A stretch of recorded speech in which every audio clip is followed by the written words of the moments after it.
Ayun oh, bilis oh magkumulo ng tubig oh. Seconds lang. Ayun ang puyo, kang lakas oh.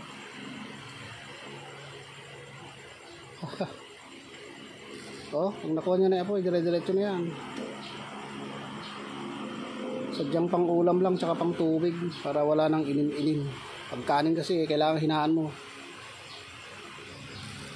Pero dito naman kasi pag nailagay mo na yung kahoy, dire-diretso na hanggang maubos, inin na yun. Oh, tibay oh. Kasi ang mga kapitalista sa mga petroleum na produkto, nilalaro lang tayo. Nasa kanilang kontrol yon yung mga presyo. Kahit magwelga-welga tayo dyan na hindi kumain, magpakabilad, magpakahirap dyan sa karsada na magwelga, wala silang pake.